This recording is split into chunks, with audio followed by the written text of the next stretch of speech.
আসসালামু আলাইকুম এভরিওয়ান। খুবই অল্প সময়ে অল্প কিছু উপকরণ দিয়ে গাজরের লাড্ডু তৈরি করতে চাইলে আজকে আমার রেসিপিটি ফলো করতে পারেন। আশা করি রেসিপিটি ভালো লাগবে। আমি এখানে প্রথমে একটি ফ্রাইং প্যানে দিয়ে দিচ্ছি প্রায় 2 টেবিল স্পুন ঘি। এই ঘিটা আমি বাসায় তৈরি করেছি, ফ্লেভারটা অসম্ভব সুন্দর। এর মধ্যে এখন দিয়ে দিচ্ছি 3টা এলাচি। এলাচিগুলো একটু হালকা ভেজে নেব। ভেজে নেওয়া হয়ে গেলে এর মধ্যে আমি আগে থেকে সেদ্ধ করে ম্যাশ করে রাখা গাজর দিয়ে দিব।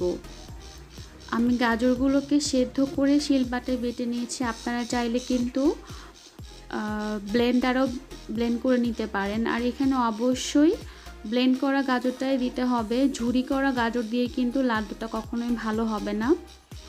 এখন আমি এই গাজরের মিশ্রণটি ঘিয়ের মধ্যে প্রায় 10 মিনিট মতো ভেজে নিব। ভেজে নেওয়া হয়ে গেলে আমি এখানে অ্যাড করে দিব প্রায় 1/3 কাপ চিনি।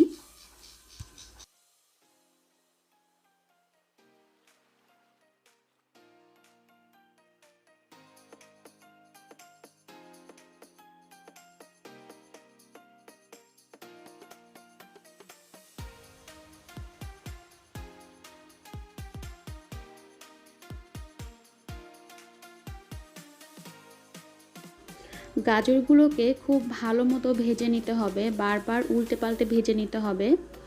এই পর্যায়ে আমি এখন দিয়ে দিব প্রায় 1/3 কাপ গুঁড়ো দুধ।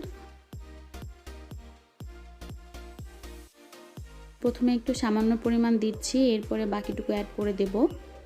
এখন গুঁড়া দুধটা খুব ভালো মতো গাজরের সাথে মিশিয়ে নিতে হবে। আমি এখানে প্রায় 3-4 ফোঁটার মতো কেওড়া জল ব্যবহার করেছি। কেওড়া জল দিলে লাড্ডুর ফ্লেভারটা অনেক ভালো আসবে এবং গাজরের যে একটা কাঁচা গন্ধ সেটা থাকবে না। এখানে কিন্তু অবশ্যই কেওড়া জল বা কেউ চাইলে গোলাপ জল ব্যবহার করতে পারেন। প্রায় 1 ঘন্টা মতো আমি গাজরগুলোকে ভালো মতো ভেজে নিয়েছি।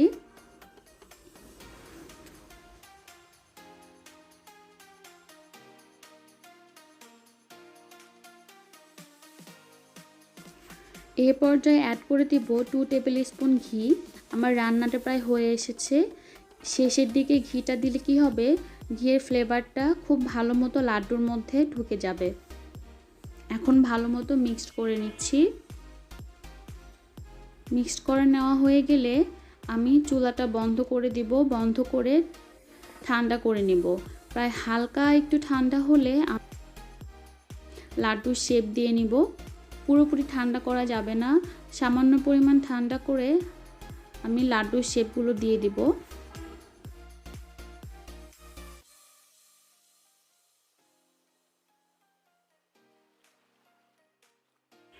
এখানে আমি গাজরের মিশ্রণটি একটি বাটিতে ঢেলে নিয়ে হালকা পরিমাণ ঠান্ডা করে নিয়েছি।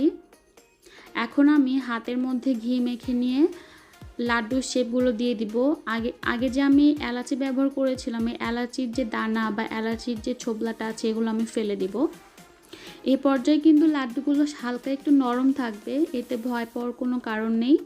কারণ আমি লাড্ডুগুলো তৈরি করার পরে যখন ফ্রিজে রেখে দিব তখন লাড্ডুগুলো শক্ত হয়ে যাবে। হাতে ঘি মেখে নিয়ে এভাবে আমি প্রত্যেকটা লাড্ডু তৈরি করে নেব। অবশ্যই হাতে ঘি মেখে নিয়ে লাড্ডুগুলো তৈরি করতে হবে এবং এমনভাবে তৈরি করতে হবে যেন লাড্ডুর গাটা যেন একদম স্মুথ থাকে, কোনো ফাটা দাগ যেন না থাকে।